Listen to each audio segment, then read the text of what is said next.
Hello, my name is Mehraj. I am an independent researcher in Indian politics and society. Today we will be discussing on topic anatomy of anti-farmers bills and the politics of farmers movement. I have an important guest with me. It is Mr. Sudeep Singh. He is a practicing lawyer from Punjab and an expert in Indian farm laws. He is an active supporter of the farmers' protest in India. I welcome Sudeep Singh to the show. Welcome, Sudeep. Hello, Meher. Also, I have Louis Thomas. He is a practicing lawyer from Tamil Nadu and is the organizer of All India Central Council of Trade Unions. He is an organizer of International Marxist Tendency in India. I welcome Louis Thomas to the show. Hi, Mehraj. Hi, comrades. I have another guest and my close friend, Vijayan. He is the founder and executive director of Sadhan. It is a South Asian Dalit Adivasi Rights. It is an organization working for Dalit Adivasi rights and fighting against the caste-based discrimination among Indian diaspora in Canada. I welcome Vijayan to the show. Hi, JBM. I give a brief introduction to the topic. Sudeep Singh will be speaking for 30 minutes on recently enacted anti-farmers law in India. This is followed by a discussion among Sudeep Singh, Louis Thomas, myself, and Vijayan for 15 minutes. Then we will take questions from the online audience. You can click the button to raise the hands, and I will unmute you one by one in the order you raise the hand so that you can ask questions to the panel members. Alternately, you can type the questions in the chat column. So let's begin. India, the superpower in South Asian region, is currently witnessing one of the largest mass protests in its contemporary history against the ruling government. The farmers' protest movement originated in the western state of Punjab, known as the breadbasket of India, in August 2020, the year 2020, soon spread to neighboring states of Punjab, Haryana, and western parts of UP. Uttar Pradesh. In spite of the boycott by corporate-controlled Indian national media and the malicious mispropaganda by IT cell of Hindu ultra-right wing, the farmers emerged successful in gathering support even from the remote corners of Indian subcontinent, as well as from the far-off lands in Europe and Americas. At its peak moment, around 300,000 protesting farmers crowded in New Delhi, the capital city of India. The general strike called by the trade union in support of farmers was participated by 250 million people, making it the world's largest strike. The movement was triggered by three notorious anti-farmers bill promulgated by the Modi government during the corona pandemic lockdown in order to comply with the WTO dictates and to satisfy monopoly capitalists, both domestic as well as foreign. Soon, Sudeep Singh will be deep diving into the different aspect of the bill and debunking the arguments of BJP government. Most salient features of the movement were its disciplined style, militant nature, clarity on demands, high level of mass consciousness, uncompromising attitude, and ability to sustain for last 5 months. After the speech by Sudeep Singh, we panel members will explore the socio-political dynamics of the movement to demystify the root cause of all this. Before handing over the stage to Sudeep Singh, let me give you a short account of Indian agriculture and peasants movement in India to set the context of our discussion. Peasants are the major rebels who challenged the ruling class during the pre-modern ages in India. There were around 700 peasants revolts during the colonial period itself. The first Indian independence movement in 1857 was in fact a peasant movement, when people from villages poured into the heartland of Delhi, openly challenging the then world's superpower, the Britain. British imperialism and Indian feudalism collaborated each other to exploit the peasants of India by means of bonded labor, loan at high interest rates, oppressive cesses, etc. Unlike the 18th and 19th century European national states, the post-independent India could not challenge the rural landlords and hence failed to completely eradicate feudal elements from the Indian soil. Land reforms were partial. Sharecropping did not disappear from the Indian villages. Money lenders remained in the scene. Caste system was intact. However, within these historical limitations, the Indian state attempted to improve agricultural productivity and modernize the rural India. The solution for this impossible task was known as the Green Revolution. The use of high-yielding variety seeds, chemical fertilizers, pesticides and insecticides, tractors and electrically driven pump irrigation improved the agricultural productivity of certain geographical regions of India, such as Punjab, Haryana, Western UP, coastal Andhra Pradesh, etc. The economic condition of farmers improved, and India became a food surplus nation. But the unscientific and unnatural agricultural methods introduced by Green Revolution trapped the farmers in an eternal vicious circle of market dependence. This necessitated minimum support price, what we call MSP, government procurement mechanisms, Food Corporation of India, etc. But all these provide only a temporary relief. The growing conflict between farmers and Indian state resulted in a large-scale farmers' movement in India in 1970s and early 80s. So this is known as New Farmers Movement there. Farmers unions like BKS, Bharatiya Kisan Sangh, Karnataka Rajya Raita Sangh, Shetkari Sangathan were founded under the leadership of Chaudhary Mahendra Singh Tikait, Dr. Nanjundasamy, and Sharad Yoshi, respectively. However, Indian people was temporarily caught in the fervor of charisma of globalization, liberalization, and privatization narratives inaugurated by Narasimha government in 1990s. And hence, the farmers' movement temporarily receded for around 15 coming years. Meantime, neoliberalism opened the doors for multinational companies and Indian monopolies to the agricultural sector. Pressure of WTO, World Trade Organization, on Indian government intensified. Illegal acquisition of agricultural land became common trend.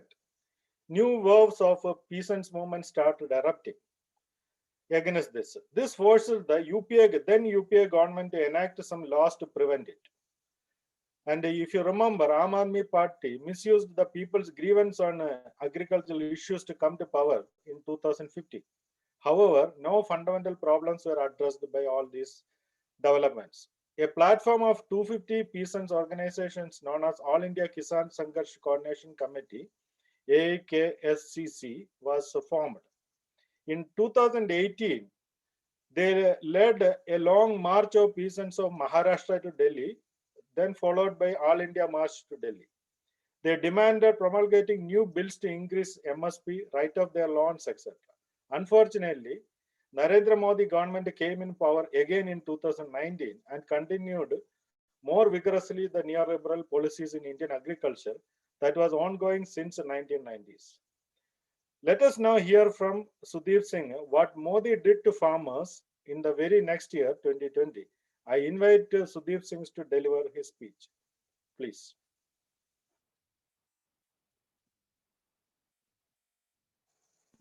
Hello. Hello, Yeah. Mehraj. Yeah, we can hear them. Yeah.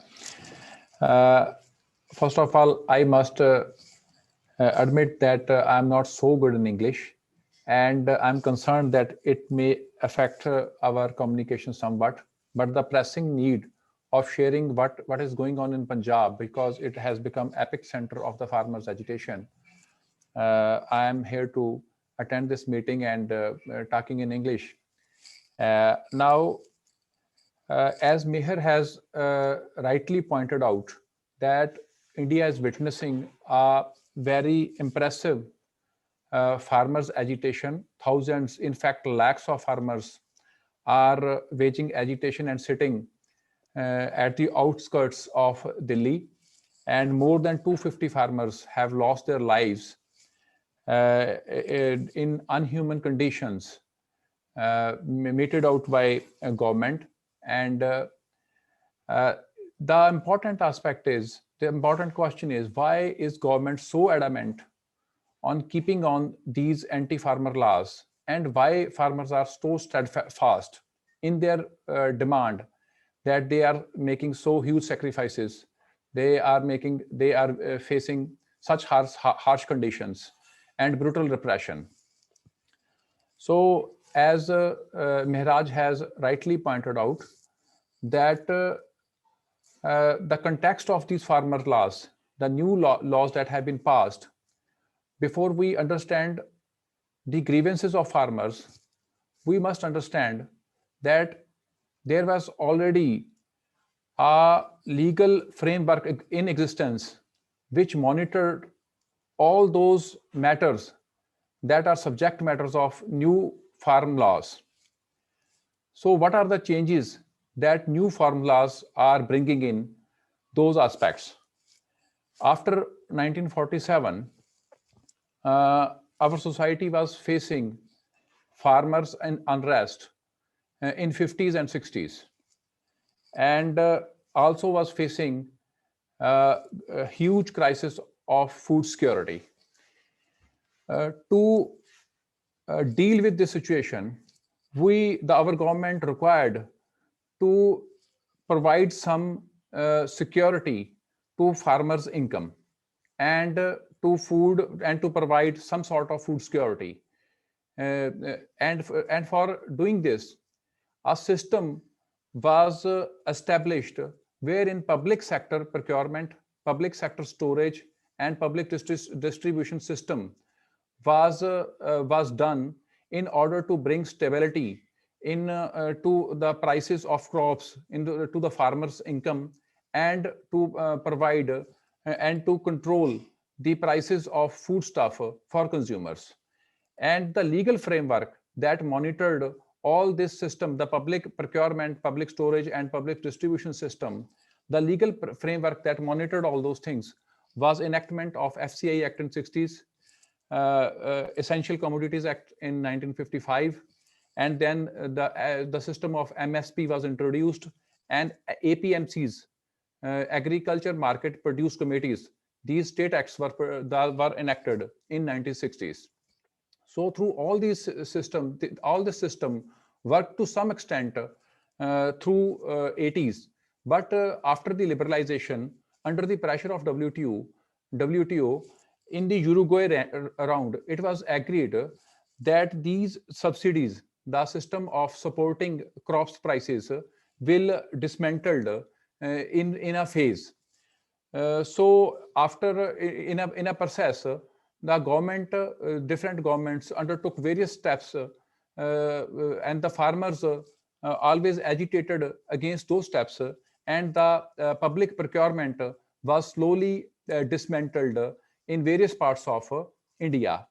But in Punjab, the farmers made strong agriculture unions and always opposed such moves. Whenever government tried to withdraw from public procurement, farmers waged impressive agitations. And in this context, if we look into the recent farmer laws, there are basically the farmers demanding that the 3 farmers laws should be repealed, and a law relating to minimum support price for ensuring the minimum price to the crops should be a law should be made, and then the electricity amendment bill, that is a proposed bill, should be repealed. And then there are some other demands, but the basic demand is repeal of 3 farm laws and enactment of a law regarding minimum support price. So why the farmers are so concerned about these laws? If we look into the first law, I will discuss the Essential Commodities Amendment Act. If we see that the Essential Commodity Act, through this amendment, the foodstuffs like cereals, pulses, potatoes, onions, edible oil seeds, and oils, these the storage and the export process has been deregulated. If we look into the entire section, then the impact of this amendment is that this is the basic foodstuff that becomes part of our public distribution system chain. And if these foods are deregulated, then the prices of basic foodstuff will soar, and our nation will be forced to pay export prices, because now the hoarders have been allowed to hoard these basic foodstuffs to any limit and to export them at will, and the government has withdrawn all the legal provisions through which it used to have a control on the export and hoarding. So this amendment will jeopardize our food security totally. And if we look into the what I call APMC bypass sector, now this the purpose that is stated in the beginning of this act, it states that APMC bypass act has been enacted for facilitating remunerative prices for the farmers.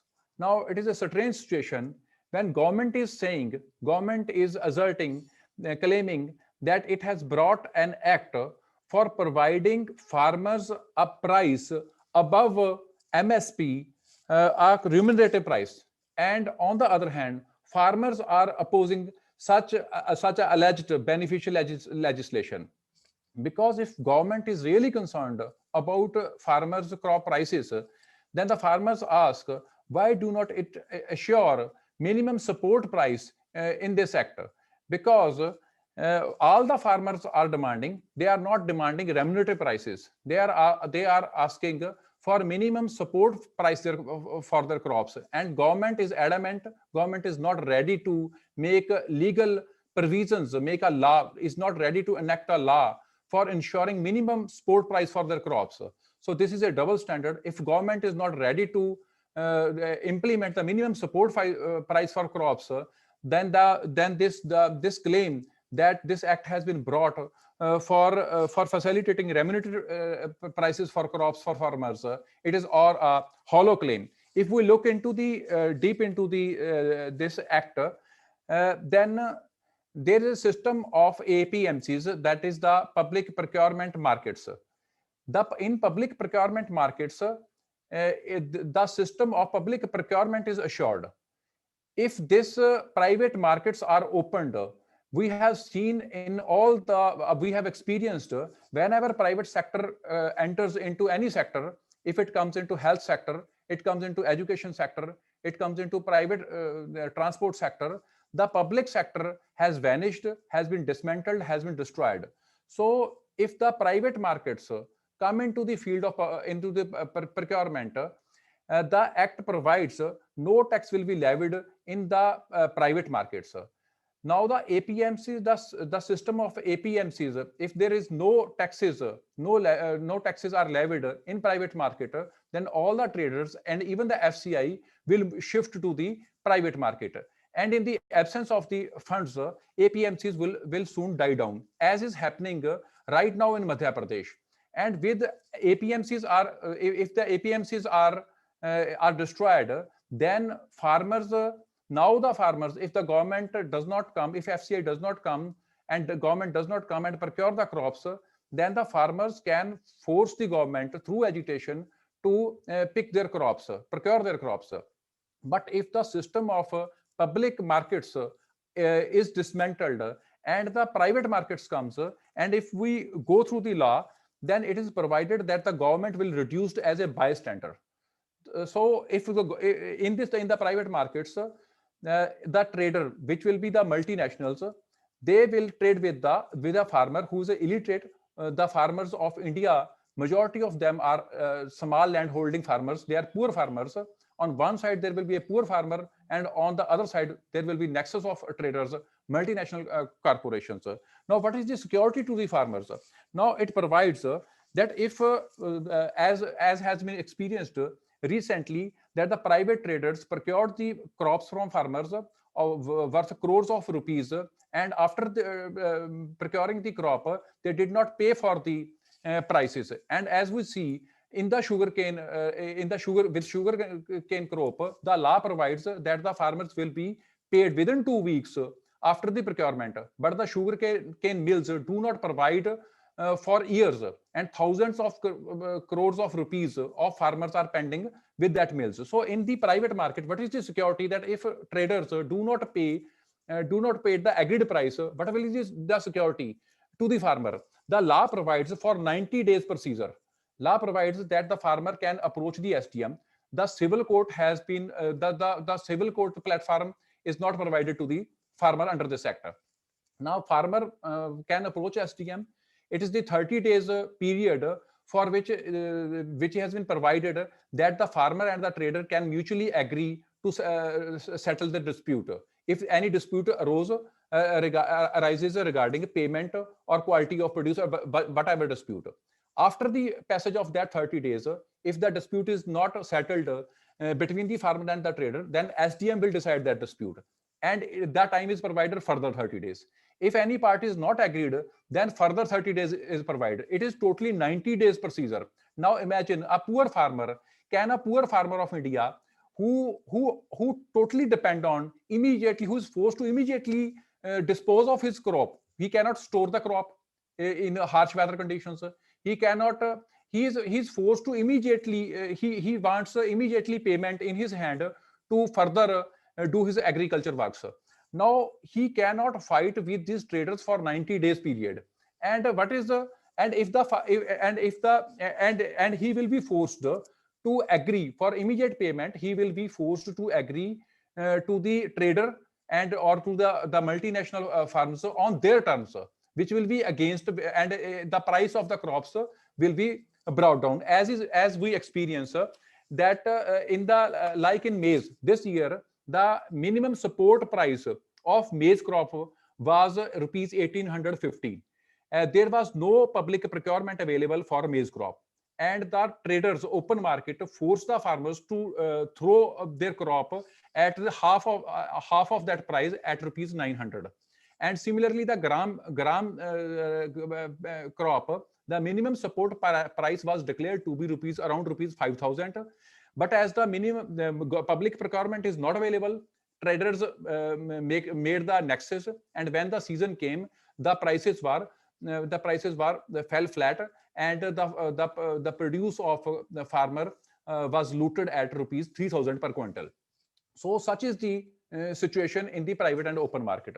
So this is why the farmer wants that the government remain in public procurement and in the public markets. So this is why farmer is opposing the APMC bypass act, which is an instrument to dismantle and destroy the public sector agriculture markets, and to make farmer helpless before giant traders, and which will definitely bring down the prices of crops in the crop season. Now, if we look at the Contract Farming Act, the Contract Farming Act, this act, in this act, there will be, if we, it is a technique, if we try to understand the technical aspect, there will be four or five parties in this agreement. If we go a little bit deep into the act, so that we understand the fears of the farmers, because farmers face these things into their day-to-day life. That is why they sometimes it is not possible for understanding the people who are not connected with farming. So I want all the comrades to pay attention to this aspect. There will be 4 or 5 parties in a Contract Farming Act. One will be the farmer, other will be the sponsor. Sponsor is the firm or the party that entered into the agreement with the farmer to procure the agriculture produce. Their conditions technical conditions will be mentioned in the agreement regarding the quality, regarding the process, regarding the content of fertilizer and other things. And these parameters will be attached in that agreement. If the crop meet these parameters, only then sponsor is bound to procure that crop. If these parameters are not met out, then the sponsor is not bound. Now, who will decide? Hello, Mehraj. Hello.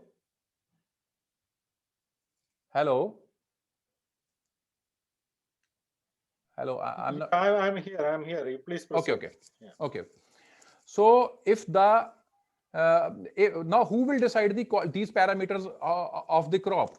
Now, at the present system, if there is a dispute between a company and a farmer, then the government inspector that decides the quality of the crop. But now this has been now under this act, the Contract Farming Act, it will be a private party which will be part of the agreement. This will be a third party that will decide the parameters of the crop, and its findings will be final. Now, this farmers have rightfully suspect that this private party will take the side of the sponsor, who will also be a big multinational corporation. Now, besides these two parties, then there will be a farmer service provider. Now, this farmer service provider will provide for seeds, technical know-how, and other things for the production purpose. Now, this farmer service provider, if there is, now what is the practice? Sometimes the farmers, if I recollect that 2 years back, there were a huge agitation in Punjab, which was against the pesticide dealers. Wrong pesticides were supplied to the farmers worth hundreds of crores, and a whole crop in a region was damaged. Now, whenever this dispute occurs, we know these farmers, if there is a lack on the part of farmer service provider, who will be responsible? Now, who will bear the cost? Under this agreement, there is a financial service provider. This is a bank. This will be some bank or some firm who will provide for the funds for the farm service provider and all the expenses of our production. Now, the farmer is dealing with these giant four parties in a one agreement. So sponsor is only concerned if the market conditions are suitable, then he will purchase the produce. If the farmer, one more thing I want to point out, it is propagated that under the Contract Farming Act, the prices are assured before the production, but it is not that the case. The prices are linked to the market conditions. It is the section 5. The prices may be definite or may be linked to the market conditions. So this is very vague thing. If sponsor is only bothered with procuring the crop if the market conditions are suitable. Now the other party is the farmer service provider. And then the firm that has provided for the data, they are not bothered if the farmer service provider has provided correct services, or if the sponsor has procured the crop or not. He is only concerned with that. If a farmer is not able, due to dispute with service provider or due to dispute with sponsor, if he is not able to pay back that data, he will incur extra interest. And for a small farmer, now again, if there are dispute with any one of these parties, there is period of 120 days, 4 months. Of how you expect a poor farmer who has 1 hectare of land and who has and his existence is dependent solely on major farming income, how you expect that he can withstand a legal battle against these people for 4 months period? This is not possible. And civil court and the field of civil court is not available to the farmer. So it is totally an area where the trader, multinational corporations dominate the farmer. Now, again, one more important thing, what is perceived that in coming years, the contract farming will make a bigger part in the Indian agriculture. Major chunks of the land will come under contract farming. And Section 7 prohibits the implementation of Essential Commodity Act, where the contract farming is done. It rules out. So if major agriculture is done through contract farming, and it is out of the purview of Essential Commodities Act, what will become of our food security? So there is no concern of food security. All is concerned about the benefit of multinational corporations. Now, much is being said that the land of a farmer will not be snatched by these giant multinational corporations. If we go through the act, the sections 14 clearly provides that if a farmer, if there is any liability pending towards farmer of insurance of debt companies, of sponsor, of a service provider, of anyone, then they may be realized through the provision of Civil Procedure Code. And all those people who are who know that what Civil Procedure Code provides for, they know that the only procedure to under CPC is the attachment of movable or immovable property of a judgment debtor. So in this case, it is clear now under section 15 of this act, there is a trick in words. It says, I am reading the line. It says that notwithstanding anything contained in section 14, no action, what government preaches, no action for recovery of any amount due in pursuance of an order passed under that section shall be initiated against the agriculture land of the farmer. Now the government is propagating that section as that the land of the farmer is not under threat. But this is not true. The word is used, the agriculture land. It means it is that land which is the subject matter of this compromise. It is not any agriculture land. If we, in the previous versions of this Contract Farming Act, which was the Model Contract Farming Act, which was the State Contract Farming Act, it was provided that any liability toward of the farmer will be realized on the agriculture produce. All the liability will be adjusted in the produce of that agriculture produce. But now it has been provided that it will be realized under the provisions of CPC, Civil Procedure Code, which means that the movable and immovable property of farmer will be attached. But this is not only the aspects.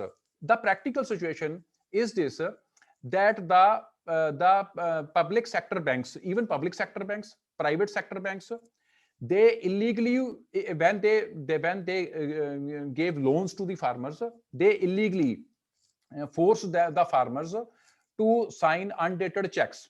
It is their policy. Anyone can confirm it, that all the banks, they take unsigned checks from farmers, and they manipulate these checks and present these checks in the criminal court, and take the farmers to the criminal. The civil case is turned into a criminal case. So under these conditions, when farmers experience that banks are already force them into criminal liability of civil nature cases, so in these one-sided Contract Farming Act, when APMC is not there, when public procurement is dismantled, when small farmer has no way to go out, he will be forced to give in to the before the multinational corporations, and it is a legislation to plunder, to loot the land of farmers. It is, and what I want to say, in all these legislations, not only in these farmer laws, Electricity Act, banks have passed a SARFAESI Act, all those legislations where the profit of corporations are involved, you will find one provision that the jurisdiction of civil courts is barred. It is well settled that the platform of civil court is only platform, only legal platform where an individual can fight his case against state or other mighty organizations. When you keep all these laws out of the purview of civil court, and all these legislation you give to the bureaucrats, which are known, which farmers know by their experience, that these SDMs and the executive bureaucrats always stand with the mighty corporations, traders, and other such persons against the poor farmers. So these are the draconian laws. The only purpose of these laws is to dismantle the food security, the public procurement, the public storage. As already is evident that the Shanta committee has recommended that the MSP, the public procurement, and PGS should be abolished. So this is the step towards that. So the farmers know that at present, though MSP 23 crops, the minimum support price is declared for 23 crops, and only some crops, public procurement is available for some crops, and the APMCs, the system of public sector markets, is functioning in only some pockets of India. And where it is not available, you can see the consequences. In Bihar, APMCs has been dismantled long back, and this season the rice crop was procured therefrom at 600 to 900 rupees quintal price, and in half price to that of Punjab. And from there, the middlemen and the big traders procured that crop, and illegally, with the tactical approval and consent of state governments and central government, brought that crop into Punjab and Haryana and sold into the mandis at MSP.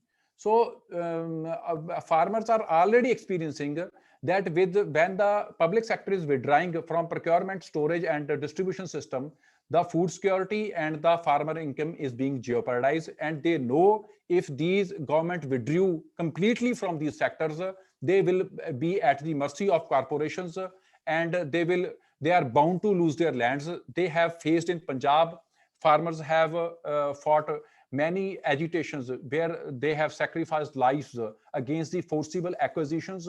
They have experienced it already. They know that the multinational corporations, with the help of governments, are having an eye on their lands.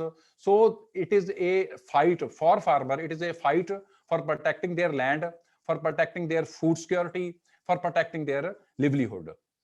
And this is all, Meher, I think, basically at that point what I. Okay, thanks. Actually, it was a wonderful presentation. Actually, so I got a lot of new information about the bill. So, as a common man, we used to hear the how it is impacting the farmers throughout India. But it was the first time actually I got an opportunity of. I hope many of the viewers here to listen that from an expert who is a legal expert who knows the in-depth details of the thing, who is able to quote from section wise and clarify the loopholes in the law. So that's a good thing. And before I am moving to the next section, there is an announcement for those who is viewing the show. You will be provided time for asking the questions. So you can raise your hand. To raise the hand, you have to, in the screen, you have to go down and press on the participants, and then the side window will be opened.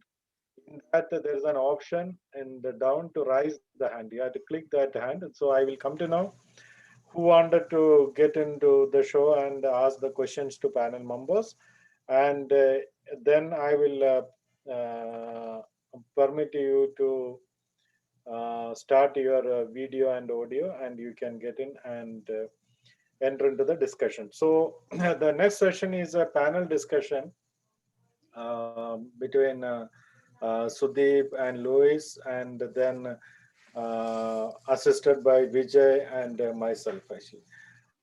So let me switch on Vijay's video and audio. 1 second.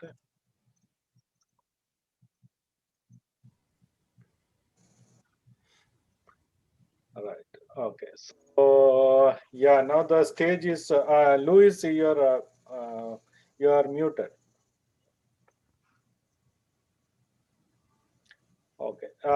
Louis, now we would like to hear from your side your interventions in this discussion. And so the stage is for you now. Thank you, Comrade Maharaj, and it was very good lead off from Comrade Sudeep. He went through the 3 laws and how it will affect the food security of India, and how it will increase the inflation of the and of the food prices and consumers. Uh, mm, I think this laws will completely jeopardize the food security situation. And coming to the even I have some clarifications regarding the act, regarding the Contract Farming Act. What Sudeep said was that Section 14 is that you cannot the corporates can attach the property using under CPC, and we also have the farmers cannot use the civil court to execute their grievances. So I need a I think it will be better if Sudeep clarify on it. And basically, and I would like to say that in legally, if we have to say, and it is agriculture is a state subject, and I don't think it would stand the test of law. It won't be constitutionally valid. And the most important thing is the essential essential commodities act. And by by amending the essential commodities act, it was actually, as Sudeep said, it was brought to ensure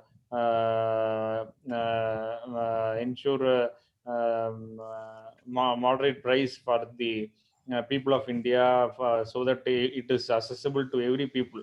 Food should be accessible to every people. So, and it was the main preamble of the Essential Commodities Act is about that. And by amending it, and um, by taking away the exemptions to essential commodities like rice and potatoes and other edible oil, it will jeopardize the food security situation. It will increase the prices. It will lead to hoarding, as Sudeep said. As far as the civil court is concerned, the act says that it cannot be the farmers cannot use the civil court to for their grievances. And even the high court, they cannot the article 32, the article 32 of the Indian Constitution, every and article 26, and both these articles of the Indian Constitution, everyone can yeah, when the fundamental right is violated, the right to life is violated, and they can use the article uh, 32 and 226. And I think these laws, even you cannot move even in high court regarding the grievances. Even the farmers cannot move the high court. Even the district courts, the civil courts, if there is a breach of contract, you cannot move the civil courts. And yeah, as Sudeep said, we have to go to an executive magistrate, and we know these executive magistrate are mostly partisan. They will normally side with the corporates, and the balance won't be equal. And even you cannot move the high courts. And it is very important. The struggle is very important. This farmers protest is very important. And these essential amending the Essential Commodities Act and the Electricity Act, uh, Electricity Act, and and the three other acts is will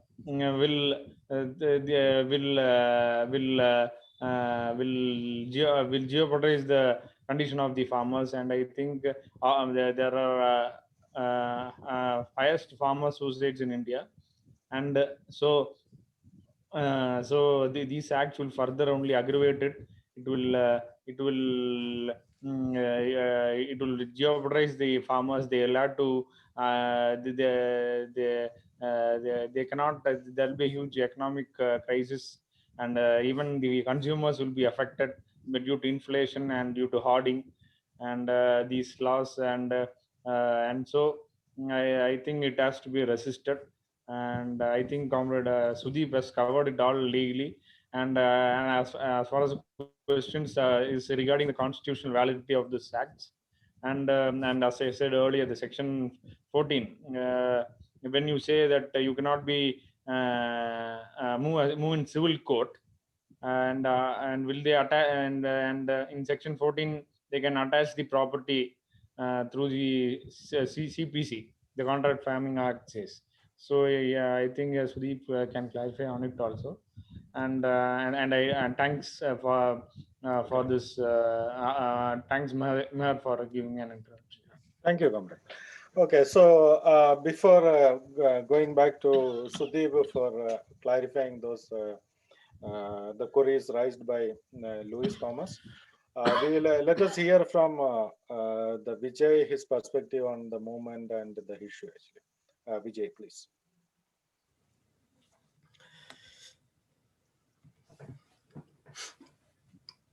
Hi everyone, good morning or good evening everyone. Jai Bhim. Can you hear me right? Yes. Okay, thank you. My name is Vijay. I'm founder and executive director of Southern South Asian Dalit Adivasi Network Canada. First of all, I want to thanks to Mehraj for organizing this important event on farmers protest happening in India for a few months. And also thanks to Sudeep and Luis for their, in-depth information on the especially from the legal perspective. It's very important. Like even I was not aware about, like I was hearing about, how it's impacting, what is happening in India for the farmers movement, all the stuff, but I was not aware of that much information. Whatever Sudeep provided today is very important, and for us, it's very important to know, right? Thank you very much, Sudeep, for that. And also, I salute to those all brave hearts who are, standing up there day and night on the roads and fighting for their rights and authoritarianism and capitalism. At this time, we heartily salute to them. Because it's their rights and we need to respect them and we need to stand up, with them and beside them, right?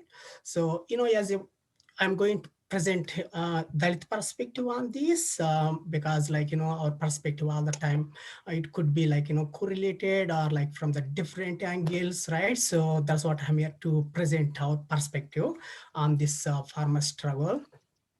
As Sudeep mentioned a little bit about before, it impacts on mostly on the small scale farmers.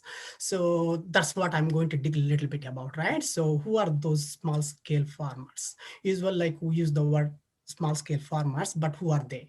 So we are going to talk a little bit about that too. As a Dalits, we know the struggle for the land and its connection between our soul and land all the time. See if we see all the massacres or killings of Dalits so far happened in India, many of them related to land and blood all the time. So there are so many plenty of the examples so far happened, right? So that is all the time struggle between. Especially that's what Dalit movements came up too. So because of the struggle. So if we look at the history of the caste and capitalism, especially the construction of the caste itself is a capitalist idea that puts some caste in rich, high level, and some caste as slaves for this ruling caste, especially whenever we say Dalit, Adivasi, and other Shudra caste, right? That's the caste system all the time, right? So because there is a lot of connection between this capitalism and the caste system. It's not like recently it came here, it has been there for thousands of years, as we know. That's why the Dalit, Adivasi, and other backward Sudra caste has to serve this ruling caste all the time, right? So, this is exactly what happening right now under this Hindu nationalist, the ruling party, BJP party, because all the time we have these slavery caste has to serve these upper caste, like who are sitting the three castes. We have these all has to ritually and that's a dharma they call it. They have to serve them all the time. This because they are born to serve them, right? So that's why the many Dalits are joining today in this historical movement. We can see Nodeep Kaur, who has been arrested recently for a few months, and how she was allegedly, abused in the police station by the police. We all know that. So I'm glad to hear that she's, she was released recently and she's back in the movement again. So we as a Dalit, we are very, glad to know that. The question may come right now in our minds, who are the Dalits and, like why they need to bother about this movement. So the answer is very simple. Like we can ask, like who are the working people in those fields, in those lands? See, who are they? They are almost like, these poor Dalits, right? So and Adivasis are backward caste. They are the one like every day they wake up and they go to the lands as a day labor. So they work there.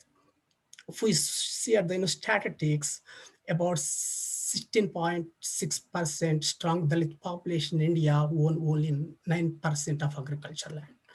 That's two very small scale lands or sometimes, wastelands too. As, Sudeep said that before, like small farmers, these are the small scale farmers, right?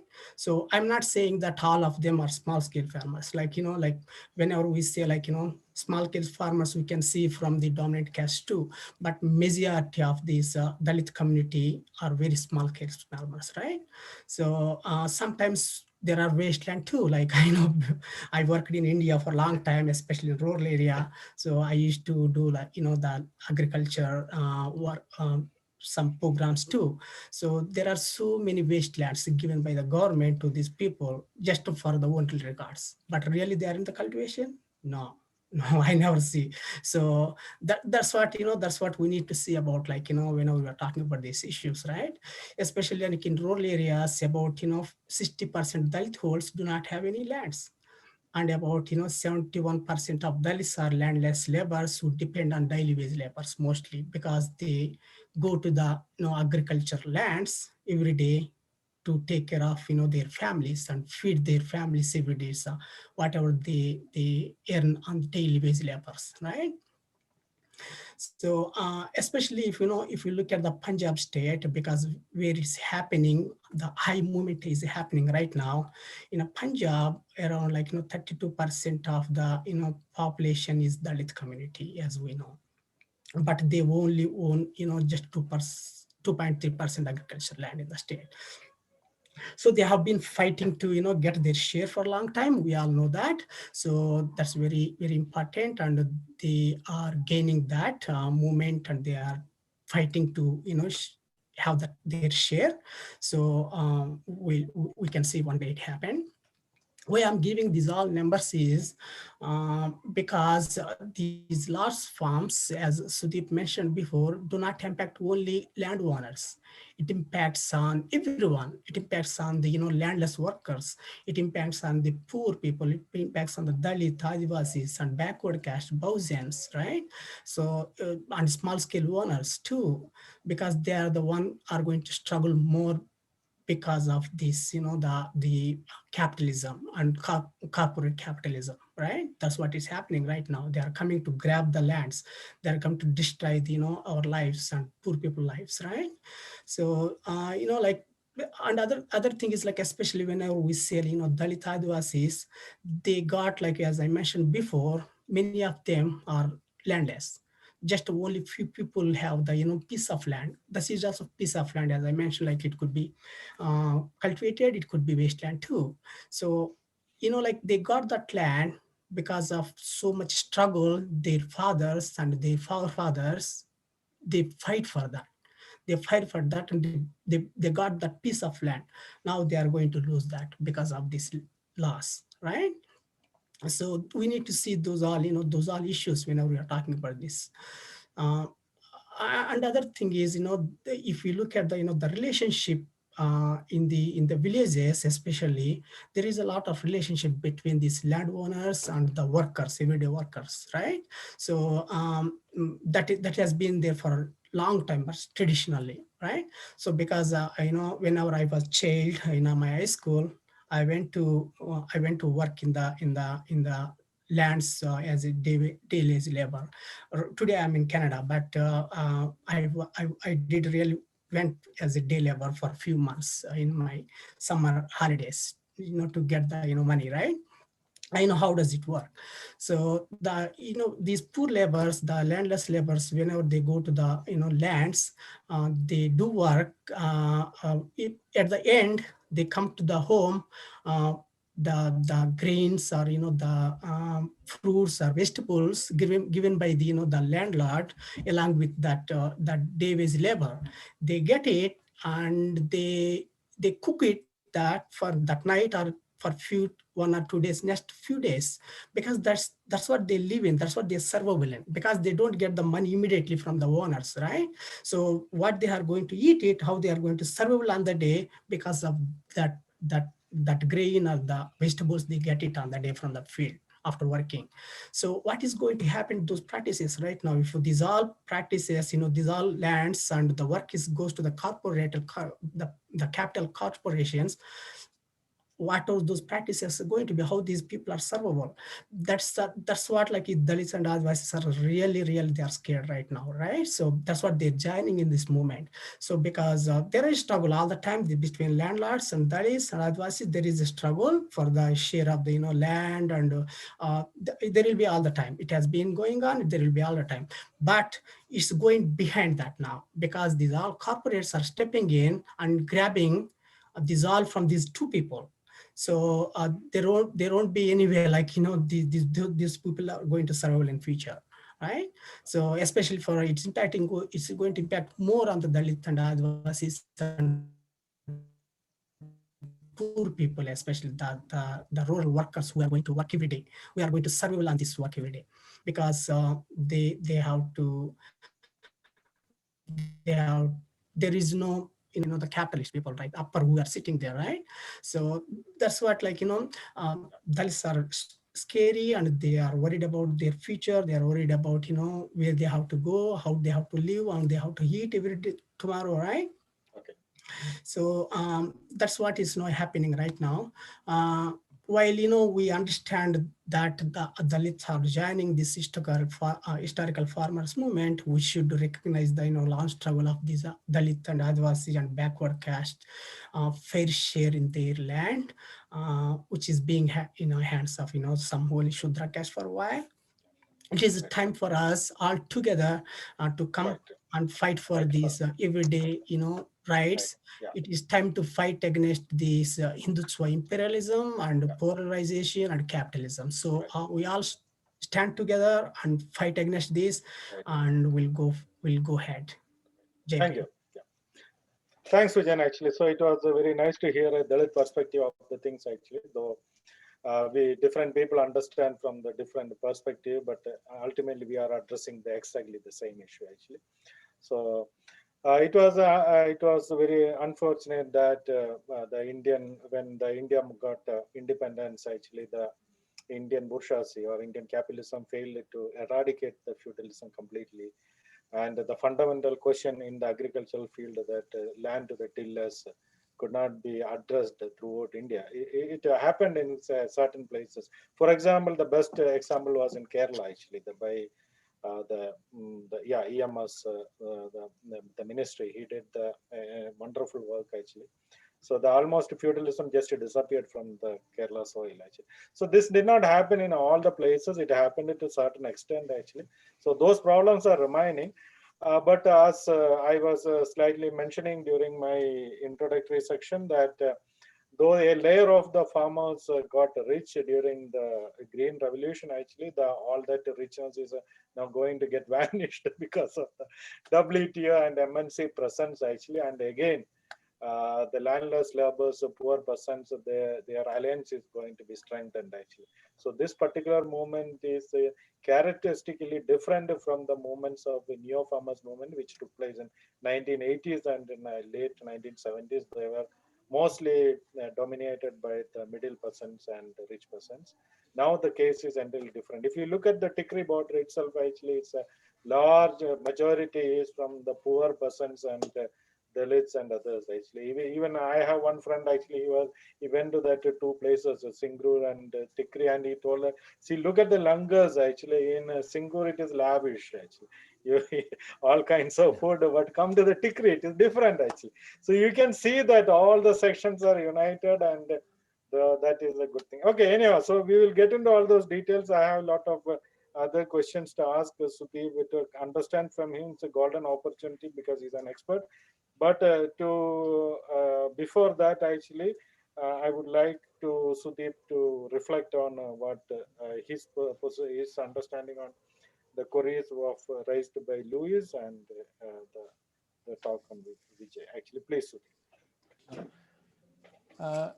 As far as Comrade Luis has mentioned regarding the technical legal aspects, that how when the jurisdiction of civil court is not available, then how the decree, SDM decree under civil CPC will be enforced. As it is provided in the section, the jurisdiction to decide about the liability of farmer is with SDM. And when he decides the amount liable to be taken from a farmer, then this decree, when this decree of farmer SDM is finalized, then the enforcement part will be shifted to civil court. In the civil court, the party that goes for enforcement of that decree, that party provides for the assets of farmer. They provides for the list of the movable and immovable property of farmer before the civil court. That decree has been passed by SDM court. That legal part has been decided and finalized by SDM court. For enforcement part, they will move to the civil court. The only implementation enforcement part will be dealt by the civil court, and where they will submit under CPC, as is the procedure available, the list of movable and immovable properties, which and these properties will be attached by civil court, and later on will be auctioned, and the sum will be realized thereafter. So this is the only procedure available under Civil Procedure Code. And secondly, the constitutionality regarding that it was a state list act. That is true that in the concurrent list, I think it is Article 42, where it provides for intertrade and commerce, where both center and states can make the law. It is true that agriculture is a state is in state list. It is not on union list, but the legislation has been drafted in such a manner that it has been brought thou forcibly in the preview of a concurrent list under Article 42. Moreover, the interesting aspect is that the Supreme Court tried to intervene as a middleman between farmers and the government, but farmers did not believe the Supreme Court. In fact, I would say many sections were saying that this laws are unconstitutional. Why not to go for Supreme Court? But the farmers know their experience. They did not choose that way, because with all the recent decisions that Supreme Courts or other courts are making, they are going in favor of the government. So regarding the constitutionality, though technically it is the state list, it should be the farm law should be enacted by the states. But I think what is the feeling on the ground, that this matter will be resolved between the people and the government, and the Supreme Court, farmers are not taking that route.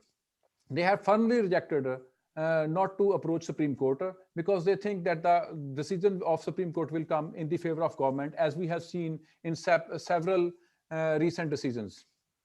And next other thing, it is worth mentioning that the Modi government has violated all the set constitutional practices while bringing these acts.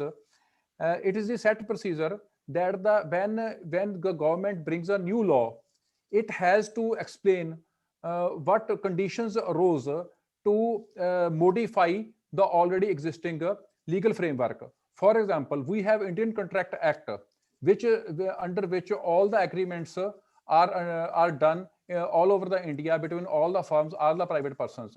So it may be asked, what is the requirement of a separate legislation to bring a new legal framework between farmers and giant multinational corporations?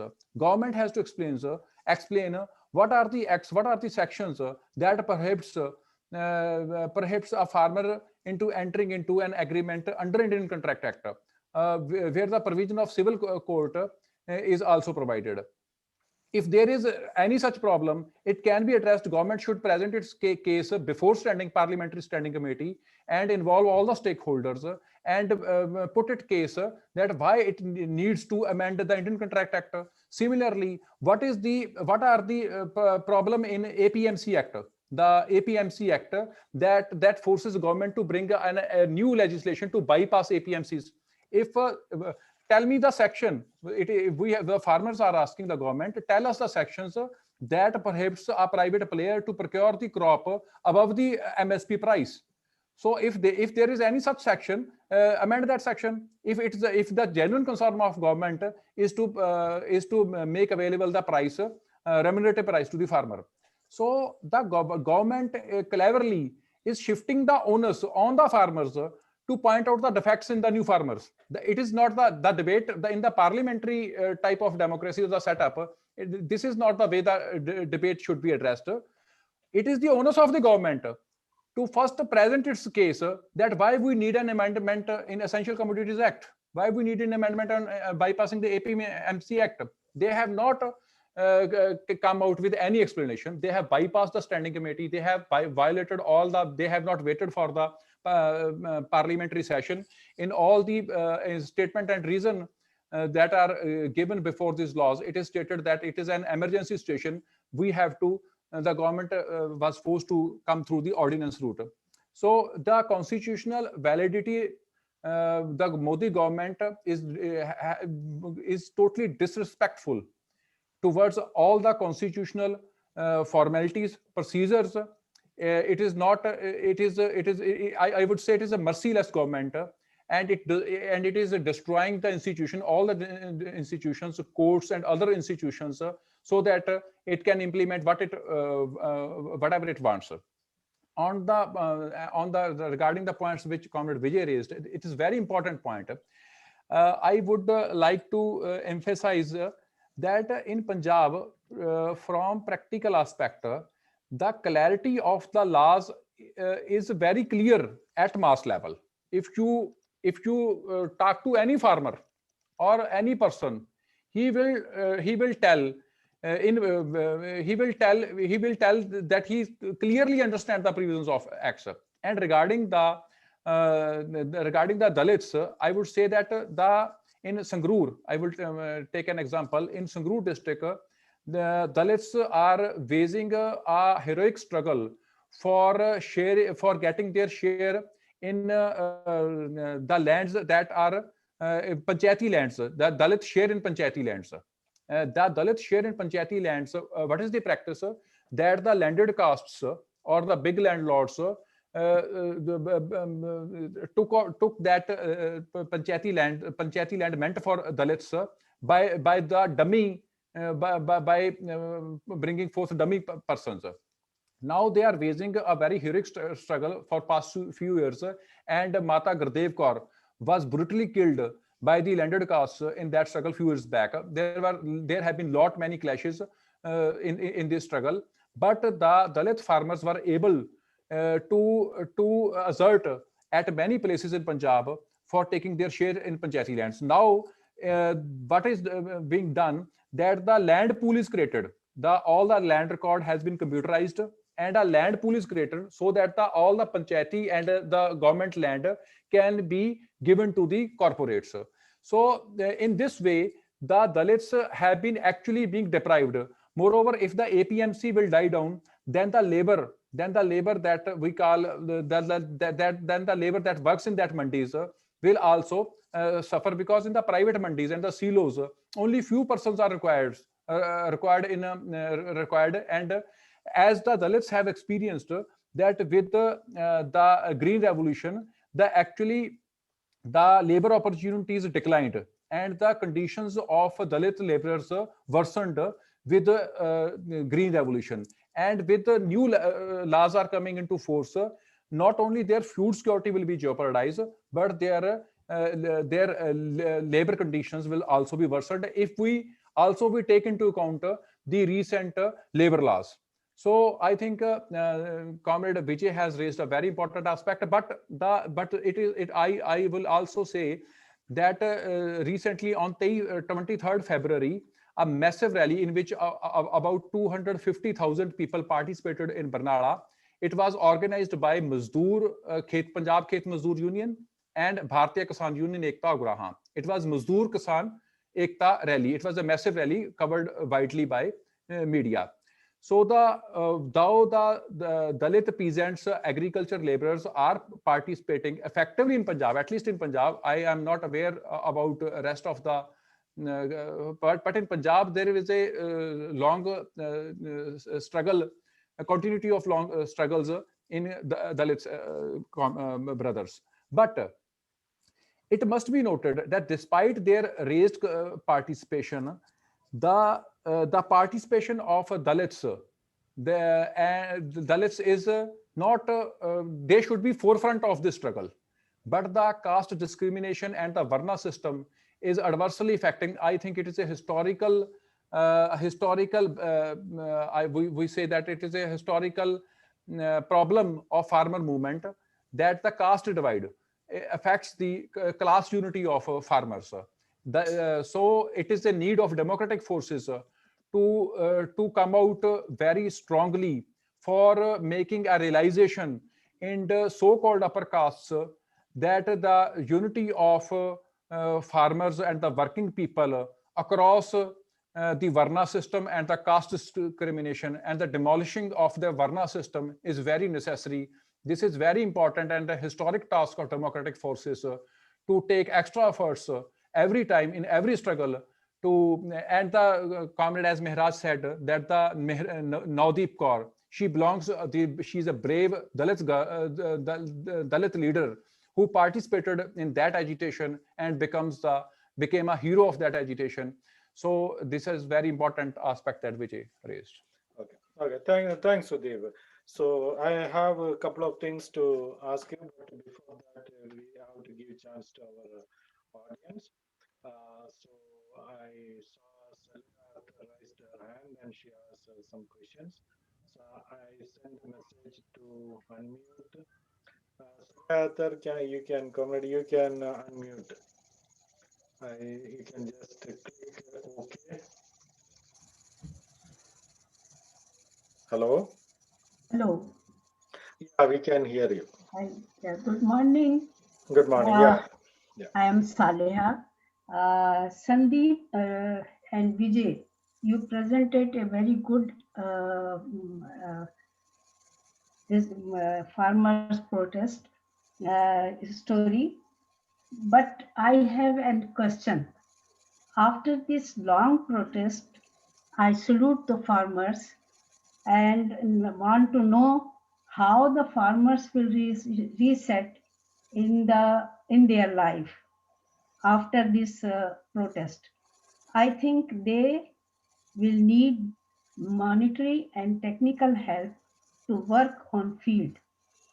Have you any planning? What do you think? Okay. Thanks, Selea.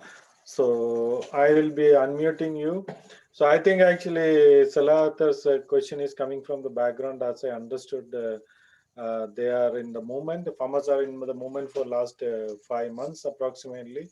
So they are camping on the streets.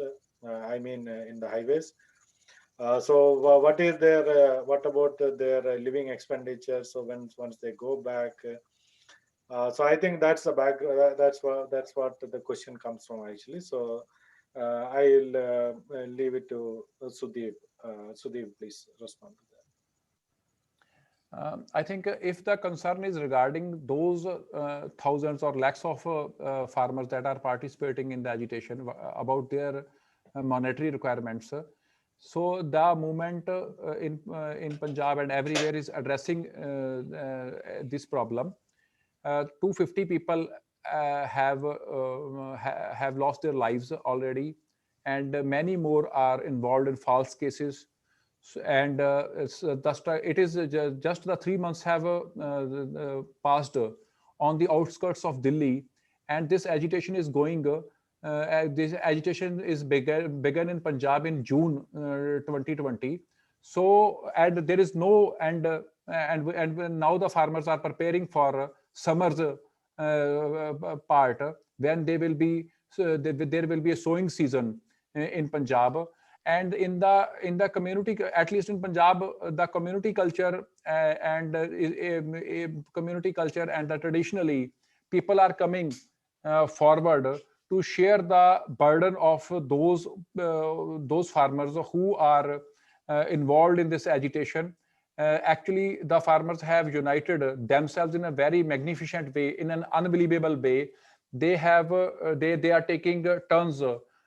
Some farmers, a group of farmers come to Delhi, and there are it should be I must tell you that hundreds of dharnas, sit-in protests are also going on in Punjab, in before the houses of BJP leaders, at the toll plazas and various other malls and other places. So lakhs of people are involved in these dharnas, and their farming work is being shared by the co-villagers. They are taking the responsibility of their farming works, and they are taking care of it. So this is how we are addressing people are addressing this problem. But the major problem is that what will happen if the government is able to push through with this onslaught and does not come with MSP? What will happen then? It has become the life and death question for farmers, because they are bound to lose whatever major income they have, whatever the food security they have, they are bound to lose that. So they are fighting from this perspective. They are very clear. They have very practical experience of how courts behave, how SDM behave. They have experience of the companies, of the forcible land acquisitions. So it is this stiff struggle for them. If the government is able to push through these liberalization alleged reforms, then the condition of farmers will certainly deteriorate, and a huge humanitarian crisis will come. Like we faced famines, man-made created famines in colonial era. So such type of situations are bound to happen.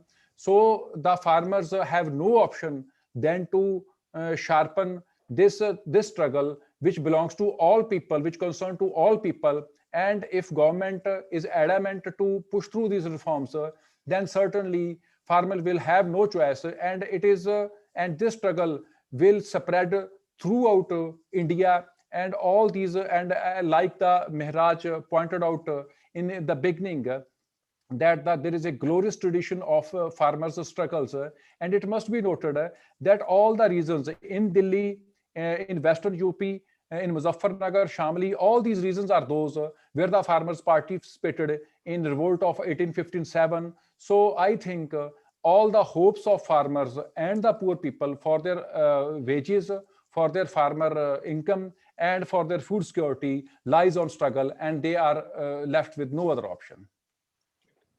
Okay, thanks, Sudeep, actually. So let me see. Okay, I can see one more audience, that is RK Suri.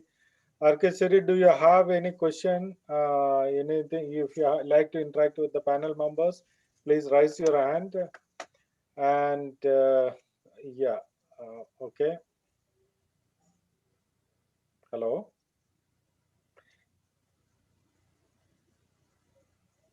Okay, so I'll wait for that. Actually, for the time being, actually, I have a couple of things to ask and understand from Sudeep.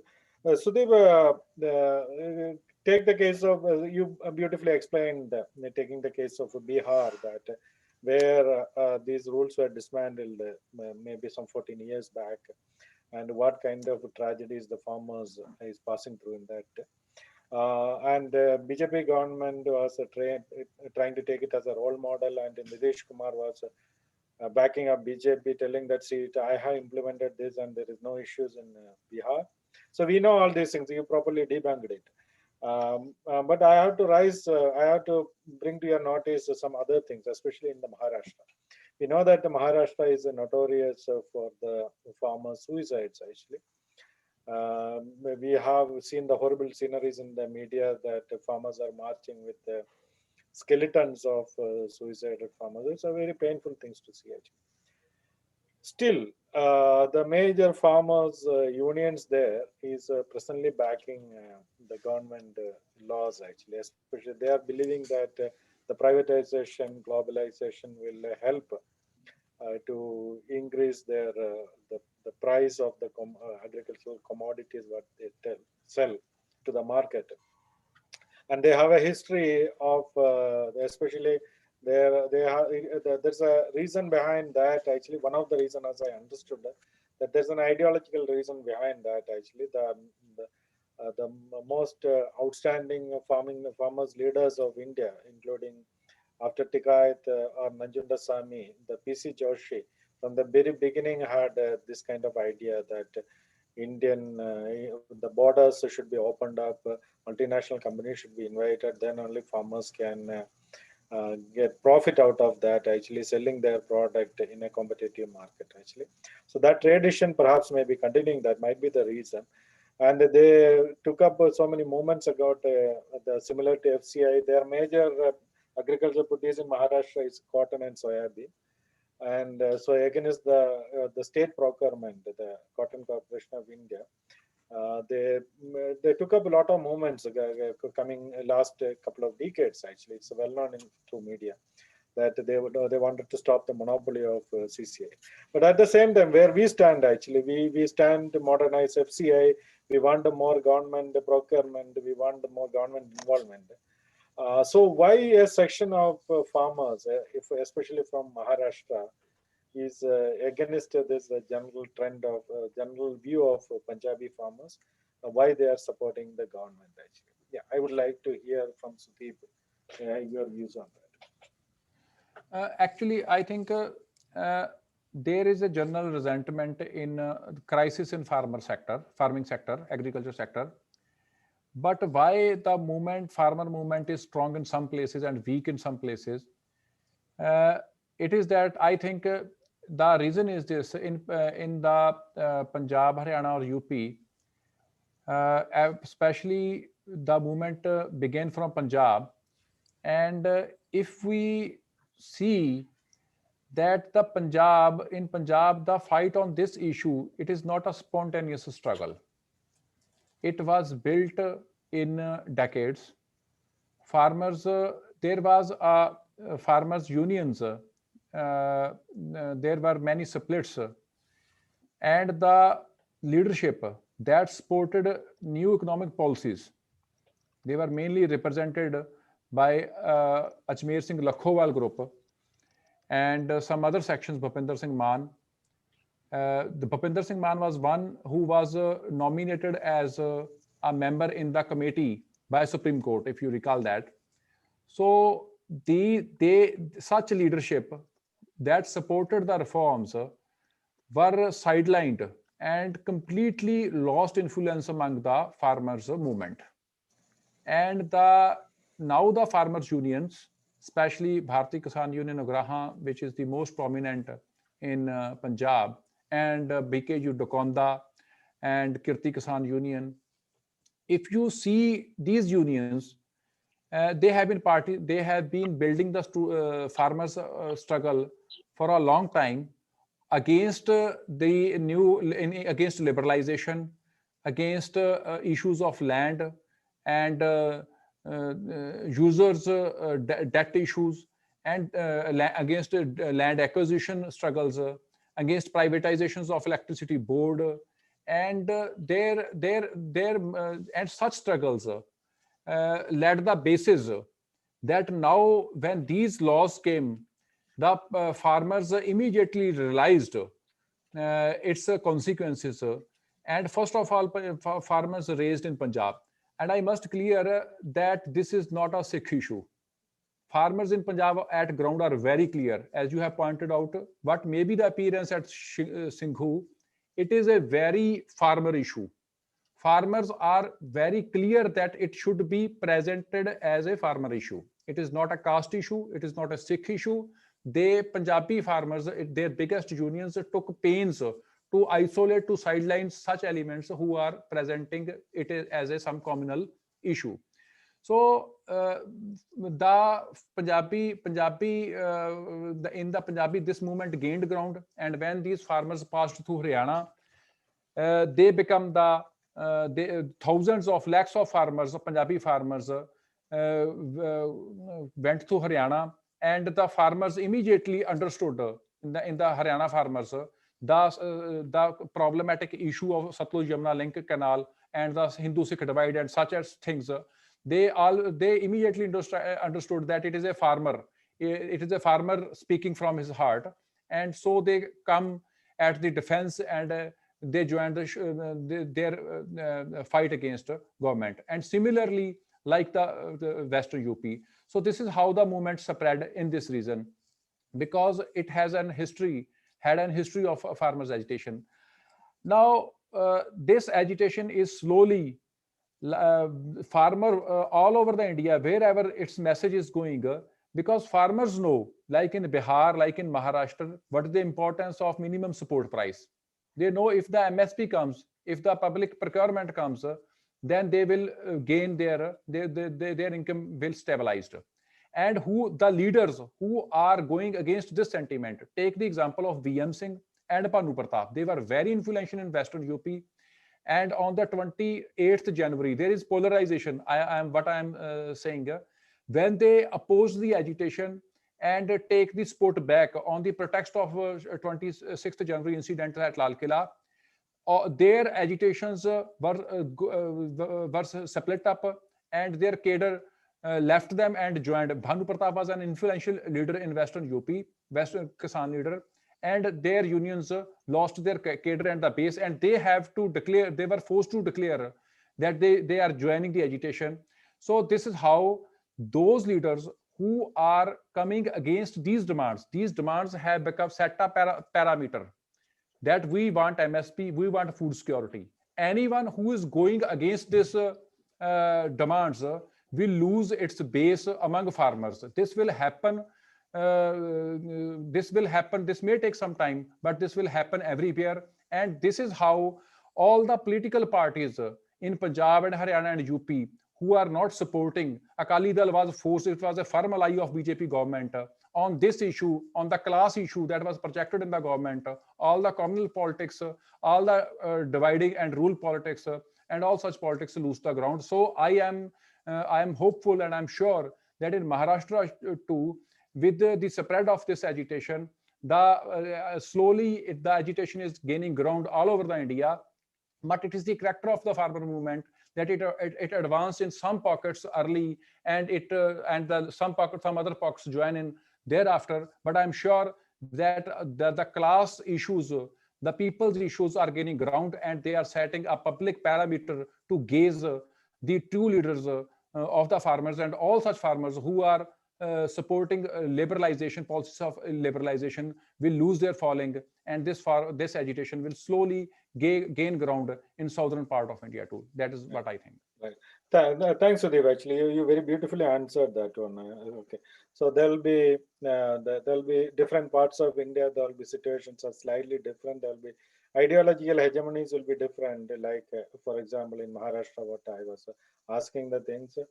So, but ultimately, this Punjabi movement will cut across all the divisions among the people on the basis of religion, the class, caste, everything. Yeah, ultimately, because the polarization is very clear. Actually, a minority is getting richer and richer each and every day, and the vast majority is getting impoverished, and they are becoming a majority actually. So until now, actually, what are the divisions among the people, slowly it will start evaporating, and because once everybody will be pushed to the downside actually. So that's what is happening. And it's so the Punjabi movement is becoming an ideal, or it is becoming a role model for the coming movements in India, throughout India. So that's very interesting. And I have to ask one. My second question is that actually, see, for example, when the contract farming comes, some of the allies of BJP raises some questions. Say, for example, they tell that again the same question actually. So you can get access to the external the market to outside India. And so there was an argument even that, especially the right wing was propagating this information in WhatsApp group, the Hindu right wing, especially in Gujarat region. Actually, it came to my notice that to polarize the people, and tells that actually all these movements, all these laws, 3 laws, ultimately help Gujarat region, because Gujarat region, the industries are concentrated. So the food processing industries will develop in that region. So ultimately, so all the farm products will move to Gujarat region, and it will increase the profit of the increase the the give more job to the people, Gujarati people. The industries will prosper in that region like that. But what is the fact actually? These are actually speculations and argument. But what is the fact actually? So in the case of Bihar, in case of Bengal, so the potato cultivation is very good, and so they make that Jodi variety of potatoes, which is good to eat in the house. But no private sector is interested to buy from them, because they wanted the kind of potatoes, that brand of potato which is suitable for food processing. I mean that French fries and those kinds. So it needs a different variety, so they don't want to buy it. And the contract farming, in fact, the first state which implemented a law in favor of contract law is actually in Tamil Nadu. Actually, Louis is muted. Actually, I was expecting some elaborations on that from him. So the contract farming, the tomato production is very high, and the government used to tell that actually the ketchup companies, the tomato ketchup companies and others will buy from you. But the fact is that when we hear from the farmers, they don't want to buy. They go to only to those places where the specific varieties which suits to them, only they will be buying that actually. And farmers cannot produce only that, because then they cannot sell it to other people, because generally people prefer their food habits. They need other normal varieties actually.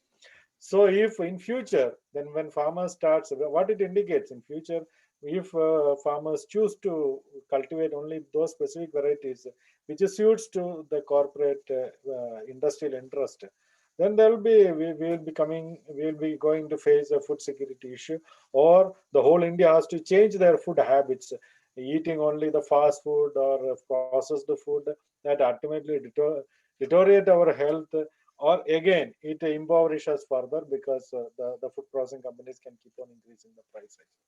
So these are the things actually. So then I have not got any further questions from the people, and so before concluding, so if anything further to add from your side, Louis. Louis is muted, or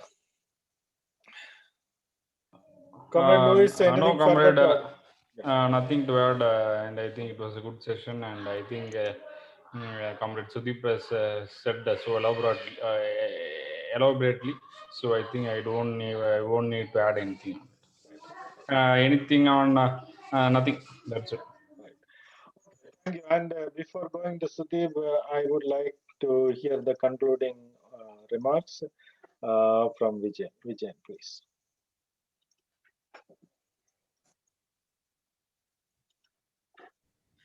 Oh, it was very wonderful session. It's very nice to meeting you guys all.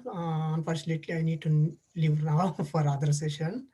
So it was very in depth and very educational. So I encourage you guys to continue this, because definitely it's not going to end soon, right? So because there is more, you go to the Hindu nationalism, that's what they are continuing, like, for months. Otherwise, how can they just deny this these many voices, right? That's the part of their strategy, how to put down the dissent of the people voices, right?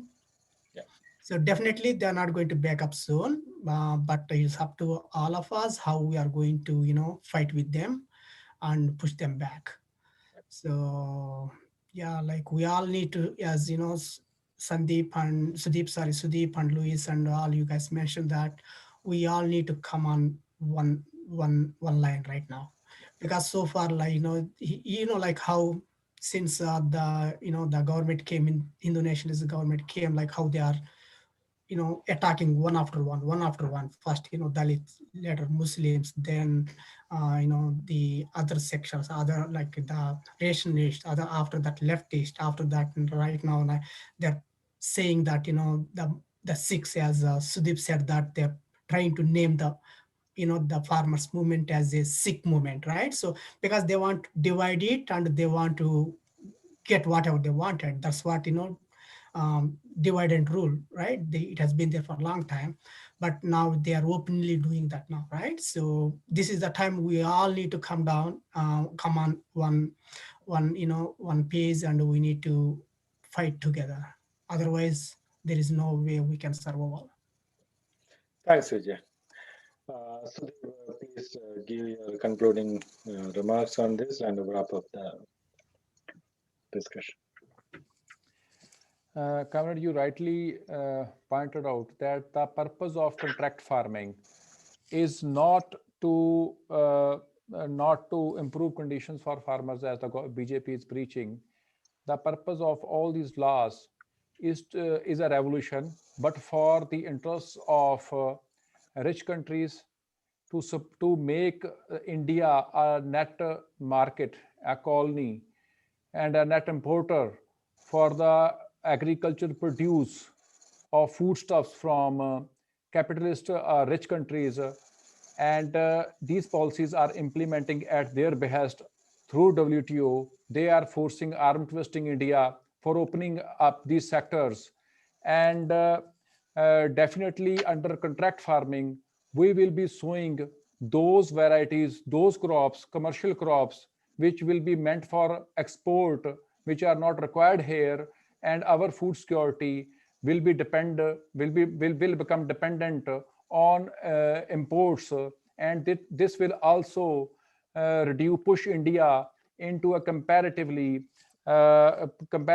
such a situation where bigger powers will be able to force India into meeting out whatever their demands, because the food security is the prime element. If it is in the hand of imperialist countries, they will be able to force India to open up its markets, open up its system more for such loot and plunder.